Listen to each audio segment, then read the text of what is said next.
Hi guys, Dave Cook here from Kiltopia. I wanted to just try something new here. So I wanted to maybe test out doing some how to make comic videos, just to give a window into kind of my process and my experience of writing comics, creating characters, creating worlds, all that kind of thing. On the Card Shark Comics website, I do have some written guides which kind of talk about these kind of things a little bit, but video is kind of the in thing right now. So I thought, hey, let's try a video, see how it works out. So this first one I want to talk about is character development, because I've seen a lot of guides recently about how to create a fleshed out character, how to create dialogue that has personality. I've seen a few guys like that recently actually, and a shout out to my friend Monty Nero, who wrote a really good guide on Comics Anonymous about how to write dialogue. So yeah, it's a really good guide. I'll recommend it. I'll link to it as well in this post, so definitely check that out. But I had a few people ask me recently, how do you create a character that readers are going to like, they're going to care about, they feel like a real person, they talk like a real person talks. So just want to do a really quick video just on how I do it. And it's not, it might not be the right way for you. Everyone has their own methods. I've only been doing this since 2015. There are people far more experienced than I who have more experience in this, but hopefully this will give you some food for thought. What I would say when it comes to any of these guides is don't take them as gospel. Definitely read around. There's a lot of different viewpoints. Get yourself informed, get a balanced perspective on things, and just make up your own mind with the information that you have. So it's entirely up to you. Everyone has their own way of working. And sometimes that's what makes more unique comics, is people just sticking to their guns and doing what they believe is right. So for me, okay, so when I started out, my characters were kind of made on the hoof, because I didn't see my comics as being series. They had a one issue arc. There were one shots. But then, when I created Bust 1, there was a lot of demand for a second issue. So I thought, okay, really need to think about what comes next and what the sort of character journey is. What is the hero's arc? Kind of thing, right? So from that point, and even now for Vessels and Kiltopia and Feather and all the series that I've worked on, I make character bios, and that's basically like it sounds. It's a biography of a character, right? So it's how old are they, what is their attitude like, what's their background, even if the background doesn't appear in like a flashback, or like it's never mentioned at all in the comic. You still need to know what drives that person, wherever they come from. And that, like you and I, it defines who that they are, right? So that you need to think about, have they had a harsh upbringing? And if so, does that make them kind of brash? Does it make them not trust people?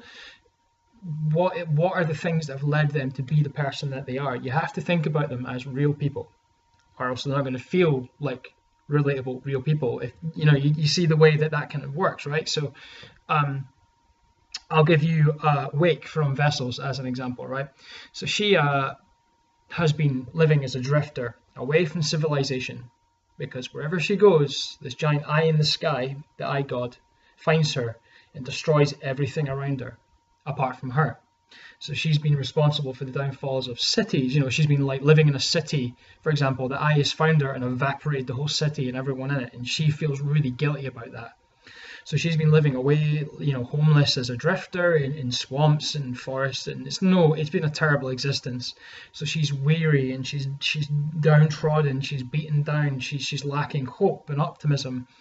But the events of Vessels 1, which if you haven't read it, I won't spoil it for you, flip that round, and she gets a spark of hope. And a lot of that detail is kind of merely hinted at. I don't really believe in over exposition. I think it's that classic thing with comics. They're a visual medium, right? So you want to show things rather than tell things. So you wouldn't have a big page of someone just explaining things to you, right? That's no fun, just reading text when, you might as well read a novel. So you can do little visual nods and things like that. But another example, right, of a character who I spent a lot of time fleshing out is Shinji from Kiltopia. So he, no spoilers again, right? But he's an orphan. He lost his parents at a very young age, and he had to basically become a father figure to his sister Omi. So he has, he's never really had a childhood. He's kind of had to step up at a really young age and be responsible. But he was too young for it, so he never was. He was a rebel. He was a punk. He joined like underground hacker movements and joined protest rallies and just basically rebelled against the man because the system shat him out and his sister out. They went around homeless shelters and orphanages and kept them getting kicked out because there was no money to provide for them. And you have to think what that does to a person. And we see little bits of that backstory throughout each issue. You get little nods here without over explaining too much. But more so, I mean, it's not just about how that previous experience defines their dialogue and the way the dialogue sounds. It's their demeanor as well. Do they stand, like this because they're like, they're kind of brash and they don't trust people, or are they kind of, chilled out, they don't give a shit, like Stiletto in Kiltopia just does not give a shit about anything, right? So she's all just, kicking back, even when it's a serious situation, she's just kind of like, whatever, Those things matter, and you really need to think about if your character was a real person, how would they act in a given situation? You have to think about that. That is key. And the next one is dialogue, right? Number one chief rule for dialogue writing in my book. Again, you may have a different perspective on this, and that's completely fine. Everyone approaches this differently. But when I write down dialogue in any book, I always read it out loud. And this may sound really stupid and really, really weird, but I say it in the way that the character would say it. So if it's flippant, or if it's angry, or if it's apathetic, I'll read it in that kind of tone. If it doesn't sound right, or if it sounds corny or forced, or not how a person would speak, then I'll kill it, or I'll rework it. And I have seriously spent an hour, half an hour on revising, a page worth of dialogue just because it didn't flow, it didn't have momentum. It felt like, maybe the characters were explaining things rather than, to the reader, rather than actually having a real conversation. So it's like, and there are other ways to do this. You can record yourself talking, play it back a few times and just listen to it in your head and think, is this right? Does this gel? And if it doesn't, that's fine. Like anything in comics, it's a learning process. You will pick it up over time, right? And another thing, if you have a friend, and if you don't feel embarrassed by this, and you have a friend who's willing, play it out amongst yourselves, right? On the phone or whatever. Just read it out, like almost like your actor's reading a script, because when and I'm sure like anyone who's read a comic will know what I'm talking about here. When you read a comic, don't you kind of hear the character's voice in your head when you read the dialogue, right? Maybe you don't, but I certainly do. I get really immersed in a comic or a novel, and I start to hear like kind of, maybe it's this weird like connection I have with film. Like I try and I sort of imagine when I write comics, I sort of imagine the panel transitions and whatever, as if it was a movie. I frame things like a movie. Even my like dialogue, even my scripts, the panel descriptions are like, low angle, high angle. This, I kind of write with a film vernacular.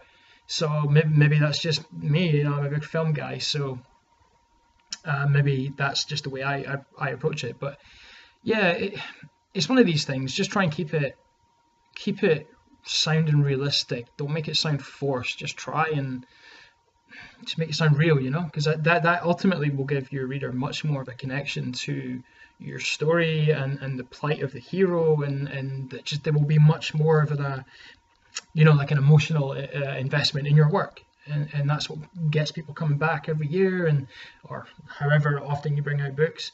And that's how iconic characters are made. I mean, if you think of like a good example, I'm going to steal this from a YouTube channel called Red Letter Media, who did a lot of Star Wars reviews. They reviewed the prequels and sort of did the new ones, and they did this great thing where they asked their friends to describe characters from the Star Wars prequels, like Liam Neeson's character, right, Qui-Gon Jinn, and they were like, he's kind of bossy, he's kind of stern. They couldn't pick out any real traits of the character, and but then they were like, okay, by contrast, Han Solo, right? He's dashing, he's a rogue, he's stubborn, he's flirtatious, he's reckless. There's so many more of those describing words that you can come up with that in that example versus the Liam Neeson character, right? So what describes your character? Do they have identifiable traits? And if they don't, then you need to flesh them out, like, for sure. And like anything, I mean, pretty much a common thread with all these video guides, if I do more, will be show your work around, get the second opinions from your friends and people whose opinions you trust, and people who won't hold back, right? Because you don't want people just to say, oh yeah, your work's great, don't worry about it, man, it's the best thing I've ever read. Come on, you need to get constructive feedback on your work. It's so important. It might be a bitter pill to swallow sometimes, if you've worked hard on something and people come back and say, oh, I would change this and that and that. Yeah, it's a bit of a kick in the nuts, but it's all constructive. And every time you get that feedback, your next draft is going to be better and better and better, and it's gonna kick so much more ass because of it. 100%. So hopefully this has been like a little interesting video and not too rambly. But as always, if you follow us on the Kiltopia Facebook page or the Vessels page or the Card Shark Comics page, my door is always open to any indie creators. I will check out your work. I can have a conversation with you if you want to run some dialogue past me. My time is getting incredibly limited now, though. I just to throw that out there, with Kiltopia and the publishing deal and the next Kickstarters and everything. So I'm really slow. But I always make a point of replying to everyone. So, just keep that in mind if you message me. But please do. I want to hear from you guys. Okay, so just send me whatever, have a chat. It's all good. So yeah, let me know in the comments if you want to see more of these. Like I'll happily tackle any topics you want. If you want to chuck some suggestions in the comments, even if it's nothing to do with comics, like when you want to talk about my favorite games or films, or we can have a broader discussion about genres, whatever you want. Let's just try it out. But hopefully this has been cool, and yeah, stay tuned for more stuff soon. Thank you very much, guys. Bye bye.